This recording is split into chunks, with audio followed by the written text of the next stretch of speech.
I've lost my gas tank in like 2 weeks.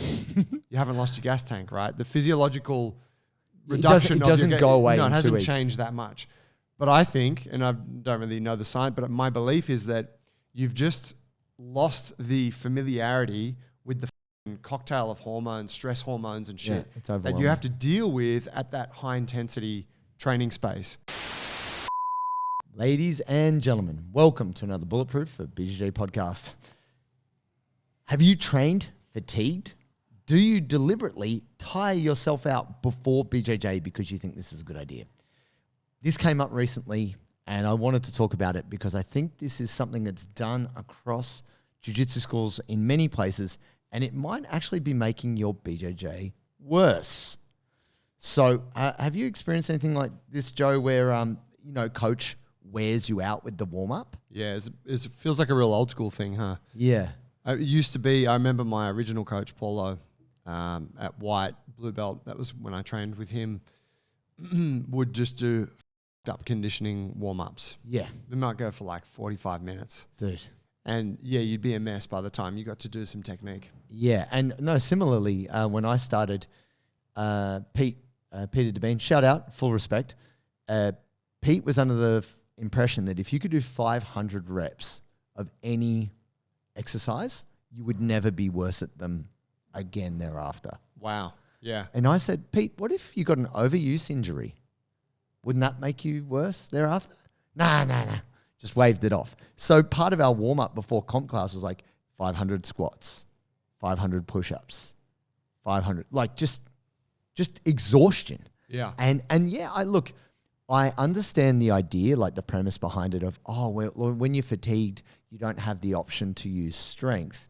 Therefore, you must rely on technique. Yeah, there's a logic there. Yeah, you can see that chain of thinking. Yeah. But if anything, I have found, and we've all seen it, where you see the time limit, like no time limit matches, where it just gets sloppy as shit, and dudes are doing the worst technique, the most half-assed takedowns. It's just a mess. And really, if you're trying to learn jiu-jitsu, I am not sure. I would go further than that. I would say making yourself really tired doesn't. Two things: it doesn't help you learn, and it also doesn't help you actually execute good technique. That's what I would say. Yeah, I think that's The general set in consensus. stone, really, sports science, right? Like, yeah, if you're fatigued, you will not be executing things to a high standard. So yeah, I think it kind of speaks to that old school jiu-jitsu approach, which is like an oversimplified view of, hey, can you move your arm that way? Because I got your arm in the middle of your head and I can't see your head properly. Oh, sorry. Yeah, can we do that? You're getting put off. You look like a bit of a cyborg. You got half a I like the cyborg. cyborg look. I mean, I would love to be a cyborg. But it's that old school jiu-jitsu thing where like everything's oversimplified. Yeah. And so it's like, if you're tired, then you will learn to rely on your jiu-jitsu under fatigue. And then it doesn't matter how tired you get, your jiu-jitsu will always be there. Yeah. Yeah, there is logic to that. It's true to an extent. But that doesn't mean that you should train tired all the time. No. Because like you said, you're not in that environment, like in that set of conditions, you're not learning new techniques and refining your techniques. No. All you're doing is becoming a tough. Yeah, falling back on instinct. Yeah, and that's good. You need a bit of that. You could Yeah. say that that's maybe a place for comp training or, Yeah. every once a week we do this kind of session. Yeah. But you got to be making time to learn stuff and be fresh and be like fully cognizant of and coordinated with what you're doing. Yeah, and even if we think about like just school or learning any new thing, if you're really tired or you're hungry or you're anything, it's way harder to concentrate, right? Like it's way harder to pay attention. At least for me, if I'm hungry or I'm tired, nothing is going to stick. Like I'll be there, but it'll just go in one ear and out the other, which is a big waste of time if you're there to learn. The other thing too is this, like, so there's a saying, it's an old saying, but it's like, we do not rise to the heights of our hopes, we fall to the lows of our training. And if you're not very well trained, if you're early in the journey, your instincts and your base level skill might just be to just flip out or spaz or whatever. Like that's not, you haven't actually had time to build a really solid base of skill, which is subconscious, which is just this is what I do. I do the hip escape and I do the frame and I keep my elbows in. Like generally when you're tired is when you make poor decisions. Yeah. And that can also lead to injury. So that's where I would say that actually, so why did this come up? I had a guy called Jack and he hit me up on AirChat. Have you heard of AirChat, Joey? Well, you've been telling me about it a little bit. I have. Sounds like the place to be. It's interesting. Anyway, if you haven't got onto AirChat, just go check it out. It's very interesting. We'll see you there. Very different. It's kind of like JT will see you there. audio Twitter. It's interesting, but Jack hit me up. I've got a room in there called the BJJ Life, and he said, I fatigue myself before I go to BJJ. So when I go there, I only use technique. Yeah, bro. And I said, dude. Logic. I was like, no, don't do that because fatigue is inevitable. Like over the course of a class, you will hit a point generally when rolling, when you start to gas and you've got to still make decisions and still do your thing under fatigue. And for sure, there is a point in if you're a competitor or you intend to compete where you have to just keep functioning and thinking and protecting yourself and going for things when you're exhausted. Totally understand that. But if you come into class exhausted and you can't even pay attention, I feel like this is a recipe for not getting better. Yeah. I look at that kind of thing as like a privilege of the experienced athletes. Right. So you've got a class full of like purple belts and up, or, let's say like even really experienced white belts and blue belts, like people who have been doing it for a long time, working technique, drilling, like learning jiu-jitsu, studying. You go, all right, today we're going to fatigue the fuck out of everyone and we're going to do back-to-back rounds with no rest and it's going to be awful.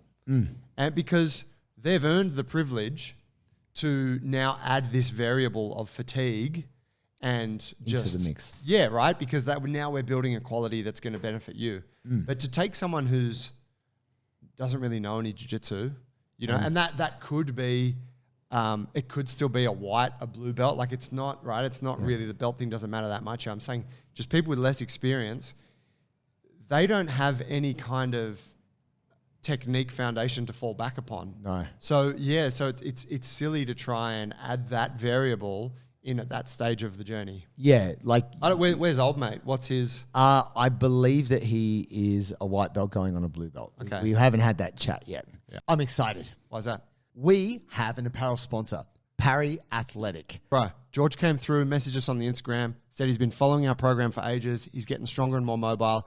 And he's got this cool gear company called Parry, and he wants to send us some stuff. And he told me that his mission was to create the best pair of training shorts ever. Yeah, he wanted something that he could lift and roll in, and that could accommodate thick, muscular thighs and hips. And that suits us. Speaks to us. Also, what I like is I love the colorful design. It actually looks really cool. I am the most colorful dude on the mats these days, hands down. I think the thing that I've loved about it is just it feels good.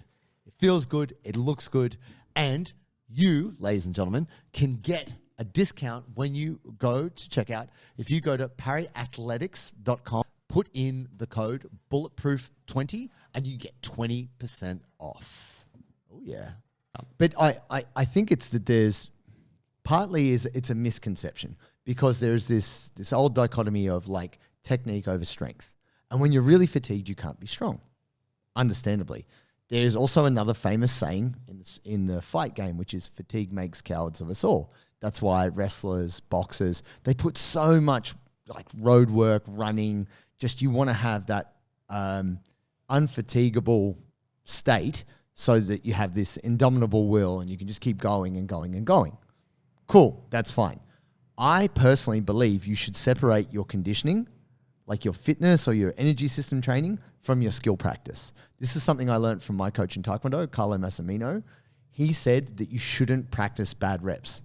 Your technique should be flawless every rep. And yeah, you get tired, but you should be working really hard, like using your energy to make sure even when you're fatigued, you keep it as good as you can. And once your performance drops below a certain level, then that's when you stop your skill practice. And he was a big believer in separating skill practice from like fitness training, because fitness training is just keep going, just keep going. And we've talked about this before where like often a conditioning circuit or something like that, it's fairly low skill. It's something where you don't have to be technical. Yeah, it should be. You just push yourself. Yeah. And I personally feel that even though it is worthwhile to bring it together every now and again, if you're doing comp rounds, training tired is training stupid. I'm gonna put it out there right now. I just think, think about blood sugar level, right? Like, how many bad decisions have you made when you're just tired and hungry and like even shopping. Yeah. You go to the shops, you just come home with a trolley load of Doritos and meat pies. You're like, do you know how good Doritos go with meat pies? It's delicious, carbs, protein, bases covered. And Ola is just slapping me. You're like, what are you doing? I gave you $100. We can't live on this. Anyway, I learned from my mistakes, people.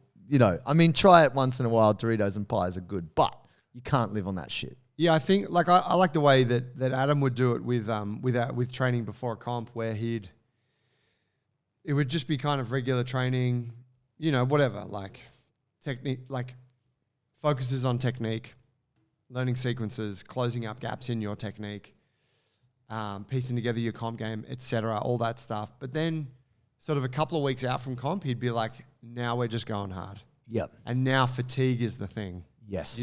Short rest periods, long rounds. Yep. We do those awful, he does those sprint rounds. The blitz.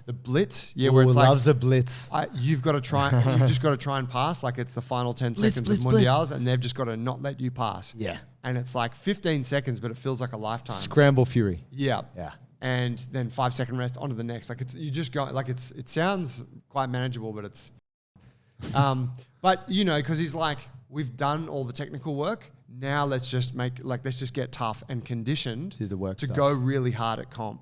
And I'm like, yeah, that makes sense, right? Like you sprinkle it in at the right time for the right people. Yeah. I think, so going back to my point about the privilege thing that comes from more experienced grapplers, to old mate's point, even if it's something that you were playing around with earlier in the game, that's fine, but it's not something you do at every session. No. Because when are you making time to learn? Yes. Like when are you making time to absorb and to take on new techniques? Well, I even kind of throw back to when I was at university and we would, we'd stay up late or there'd be some day drinking or who knows what's happening. No, actually not so much me, but anyway, I did partake occasionally. Drinking milk. Just at Manning Bar, just a liter of milk, everyone's smashing beers. No, it's a funny thing because we'd go to a lecture and then you're like, what?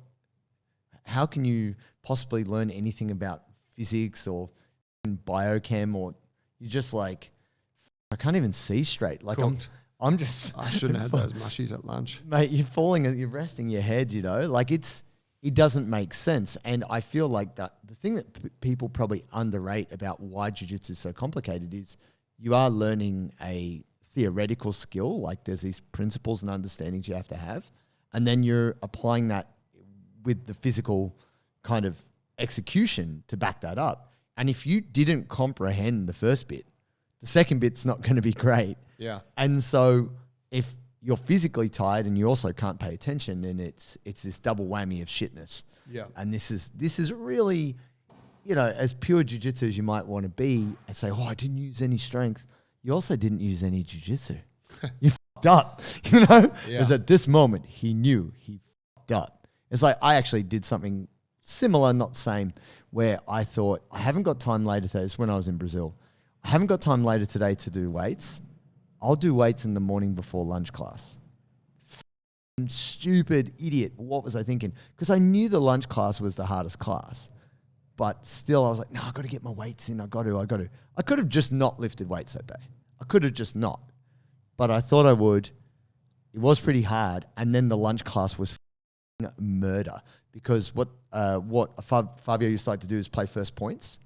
And everybody fights so hard for first points. And it's winner stays in.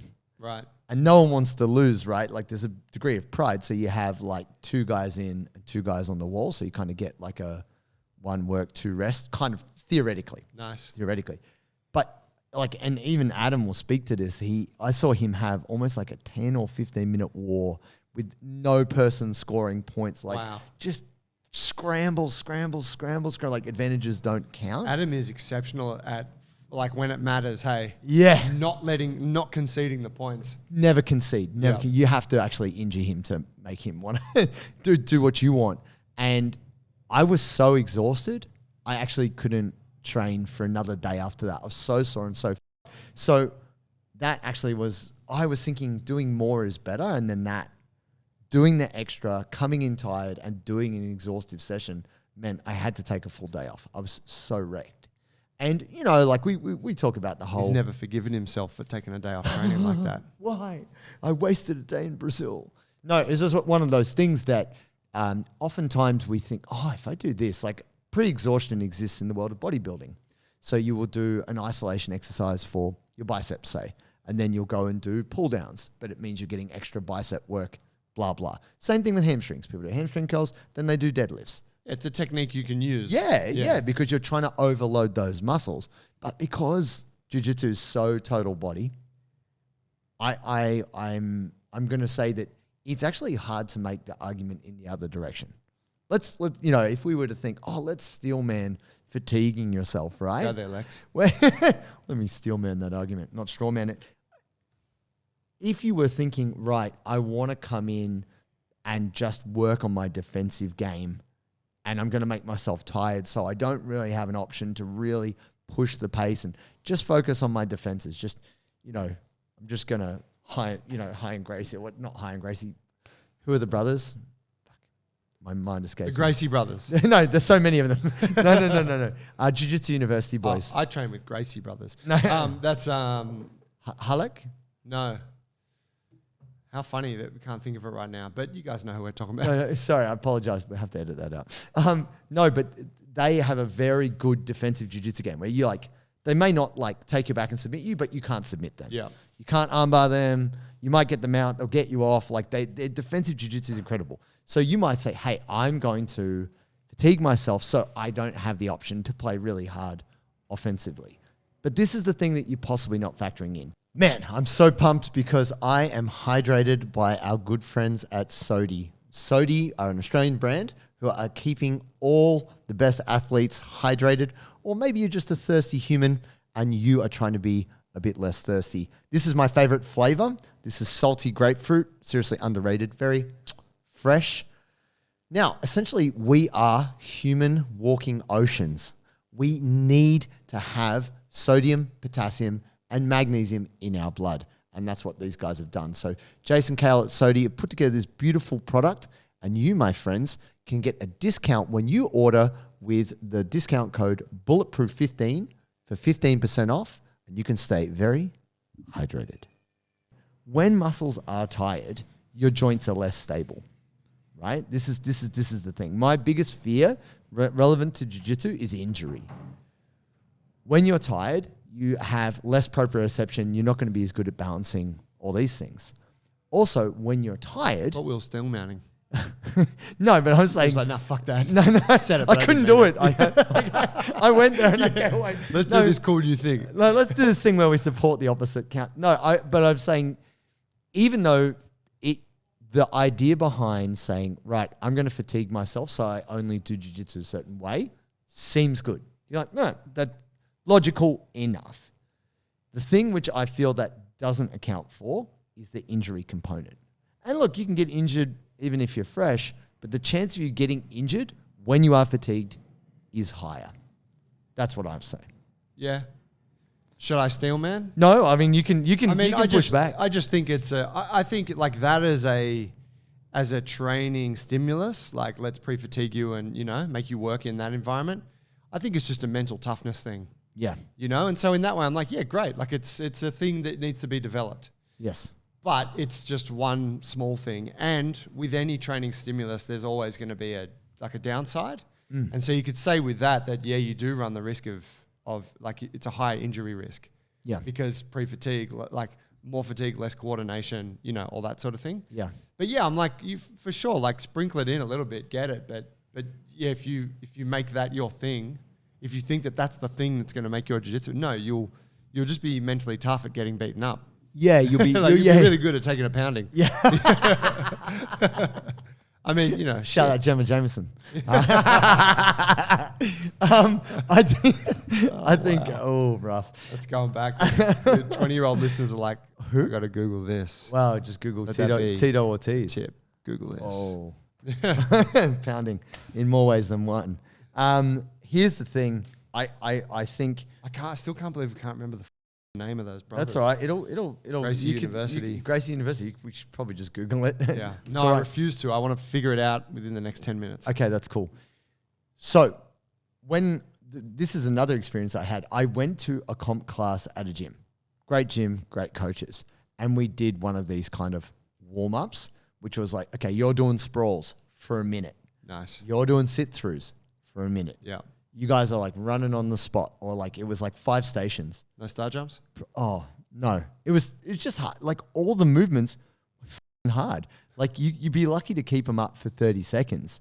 And we had to do 5 rounds of this, like 25 minutes of, and I do believe the coach was like wanting to push people to the point of exhaustion. So they gave up in the warm up to then go, all right, now we roll. And so that coach had a definite thing. You think you're a competitor. I want to find out how tough you are. Cool. I get that. And I believe mental toughness is a huge component of sport, psychology, all that stuff. So when people start talking about like working to exhaustion, pushing yourself beyond your limits, who's going to carry the boats? Yeah, you can definitely. I've done plenty of training where I have gone further than I thought I could. And that was mildly traumatic, and I did get better off the back of that. But that was all I did. It was like rower as far as you can go in 5 minutes, But I didn't have to then do jiu-jitsu. That was the other thing. And I have rolled super, super hard without having done exhaustive warm-up stuff. I've done, 8, 10-minute rounds. That's brutal. Yeah. Like you do those longer rolls where you tap them, they tap you, it doesn't matter. You just got to keep going and going and going and going.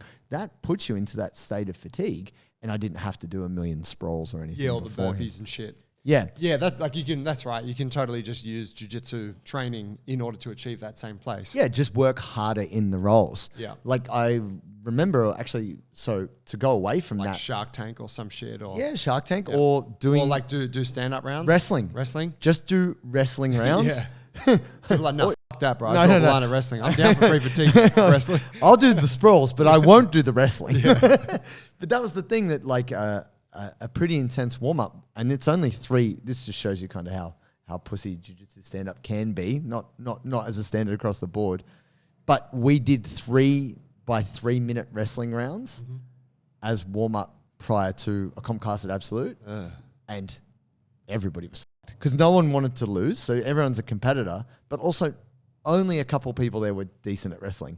So you're getting such inefficiency and such terrible scrambles and not being very good at what's going on. People only got taken down a couple times, but at the end of that 9 minutes, everybody's cooked. Yeah.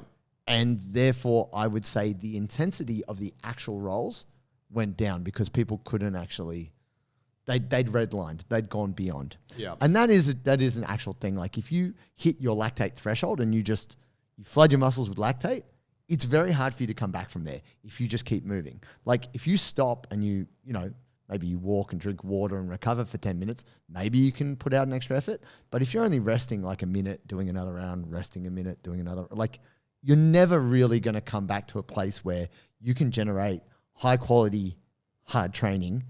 And I think that here's the difficult thing for me. I do believe you should train hard, and I do believe you should try and push yourself when you're tired. Well, wait, so what are you saying, JT? No, is it black or is it white? Rest round or not? It's a panda, Joey. It's a panda. It's also black. It's also white. No, no. But to fatigue yourself doing something which is not actually the jiu-jitsu, I think is a misunderstanding. I think you can generate fatigue while you're rolling. That makes sense. But being tired prior to any learning or skill practice is a mistake. And many people do not separate the fitness from the skill. And so I'm trying to make a case here that if you're really trying to push your gas tank up to the next level, you should spend some time doing stuff that will help you do that. And maybe that's just doing wrestling rounds. I don't think you have to then necessarily go, right, now I'm going to try and learn how to do a reverse Dallas spider, whatever this is the biggest challenge, because for most coaches, they got it the hard way, so they give it to you the hard way. Yeah, they're like, oh, this is a tough session. Yeah. The boys will remember this. This will be traumatic. I remember I was talking with a coach from an NRL team that I never ended up working with, but it was a guy from Parramatta as an assistant coach, and he was like wanting to have some, get some jiu-jitsu sessions going for the team. And I was talking about like, what do you want? And he said, he's like, oh, like going back and forth. And he said, mate, look, I'll be honest. I just want it to be a brutal session for the boys. And I was like, okay. He's like, basically he said like, I just want them to feel intimidated as they approach the session on a Wednesday afternoon. Oh, I was like, God. oh, damn. I was like, but it makes sense, right? Like, okay, yeah, like they've already done their skill training and all that separate. What the f is their name, bro? I'm Googling now. Be relaxed. It's okay. Continue. So I have to apologize in advance because they're very famous. Very famous, and they're jiu-jitsu royalty to an extent. And I'm whatever. I like their stuff. Yeah. I don't know about the hoodie that turns into a bag. I'm not that into that, but I like all the content. I think ultimately, What's the name, bro? be relaxed. I'm trying. Look, bro. I am actually trying to. I'm pre-fatigued. I'm trying to pull this into a nice little a bow on a box for people. If people are out there, and currently right now, People are out there. I believe they are. I think, yeah. Look into it. That if Guys, if you're listening to this, you are out there, let me tell you. No, I honestly believe that there's many people out there who, for want of a better option, are doing this.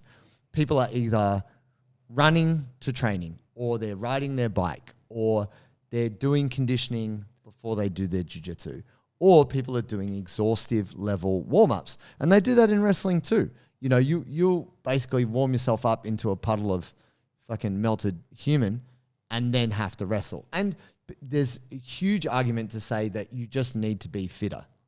You're just not strong enough. You're just not fit enough. You need to condition yourself better. Okay, cool. Very good, very good. If you are new to jiu-jitsu, you're in your first 2 or 3 years of jiu-jitsu, I believe that it is definitely worth your while to focus on skill development more than, right, I have to have, absolutely undeniable, undefeatable fitness. Yeah, having really good endurance is fantastic. It doesn't mean that you should develop that and also practice your skills together. So this is the advice. If you are out there and you are training, make time in your week to practice your skills when you're fresh. Now, that might not be every session, but just do that at least once a week. And then once a week, have a session where you're really tired and you have to work under that condition of being fatigued. But also know, like Joe was saying with Adam, the closer you get to an event, that's when ramping up really helps, because also with many training modalities, there's a point of diminishing return where if you just keep doing it and doing it, you actually don't get fitter, or you don't get faster, or you don't get more powerful. There's a point at which you do need to stop to then achieve that next level, use it for what it's good for, and then you back off again. Yeah. So trying to approach it in more a periodized way is, if you've got a competition, it's 12 weeks away, ramp up the sessions and the fatigue making closer to the comp, and then back it off and then hit it. Not all the time. That's how I would summate. And more importantly, guys, it's Henna Gracie. Right, of course. And his Legend. brother Hiron, right. In hell. Of course. That was painful. It was. We apologize. Hopefully we can edit all of that out. Can I make one closing point that I just wanted to add this in? When when you don't train for a couple of weeks, or you see someone else and they come back and they do a roll and they're like, oh my God, I'm so gassed. Like, my cardio's shot. I've lost my gas tank in like 2 weeks. You haven't lost your gas tank, right? The physiological reduction it doesn't go away. No, in it 2 hasn't weeks. changed that much. But I think, and I don't really know the science, but my belief is that you've just lost the familiarity with the cocktail of hormones, stress hormones and shit It's that you overwhelming. have to deal with at that high intensity training space. And so you just know, and when it hits you, all the adrenaline and the fatigue, you're like, oh my God. So really like a lot of that conditioning is like just being able to deal and be comfortable with Tolerate all of that. Yeah. Yeah, definitely. There it is, my friends. Don't train tired. See you guys next time. Peace.